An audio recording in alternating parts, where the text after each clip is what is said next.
Welcome to the Learning Can't Wait podcast, a Full Mind production.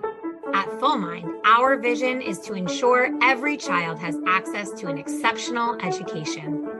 Each episode, we will be joined by pathfinders within and around the education space who are bringing about transformational change on behalf of deserving students.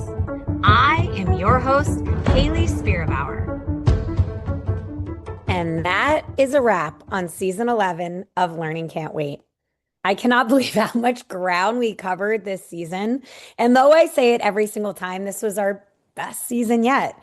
We kicked things off with John Branham and Steve Colon, who gave us the bottom line on what it takes to lead with purpose in the nonprofit space. Flora Johnson reminded us that sustaining the education workforce isn't just an HR problem, it's a systems problem. And she's out there solving it from the ed tech side. Then Julia Bialeski made the case, I will shout from the rooftops. Happy teachers make happy students.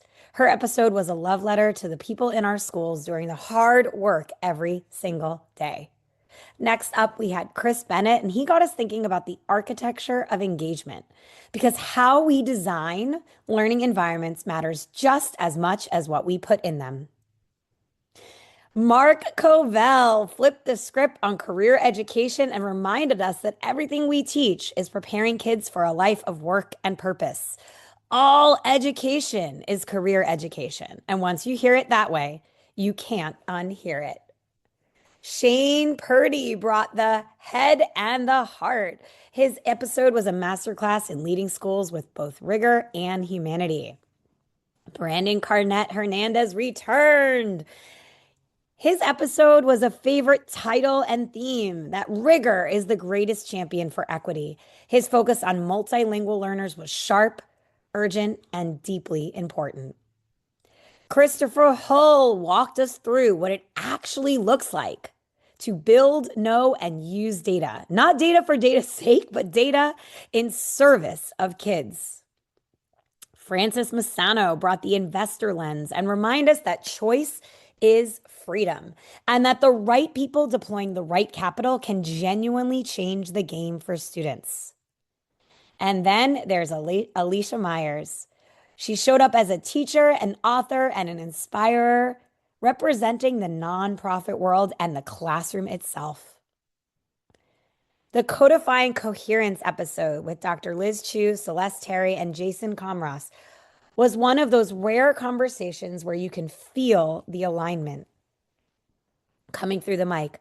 All systems go, and they meant it. John White made the case for quality curriculum with the kind of clarity and conviction that only comes from someone who has been in the trenches at every level of the system. Dr. Deborah Kenny gave us a vision of the well-educated child that went beyond test scores. It was about the whole child, and it was beautiful.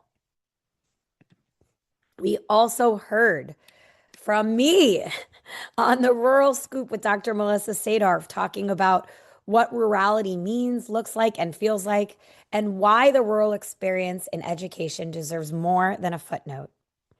Perry Rosenstein took us inside what it actually takes to build tools that teachers trust. Spoiler, it starts with listening to teachers. Then we had Dr. David Lawrence, who showed us that big city school systems can be hotbeds of huge innovation when you have the right leadership and the right vision. And Dr. Kip Glazer rounded out the season, reminding us that technology serves people and not the other way around. We are more than the machine, always. Thank you to those of you who joined us as guests on season 11, and a huge thank you to those of you that were in the audience, helping to make this one of our greatest seasons yet. Stay tuned for season 12. Thanks for listening to the Learning Can't Wait podcast. If you like what you heard, please rate, review, and share this episode. Be the first to know when we have a new episode by subscribing wherever you listen to podcasts. If you'd like to be a guest on the show or have a suggestion for an episode, email us at podcast@fullmindlearning.com.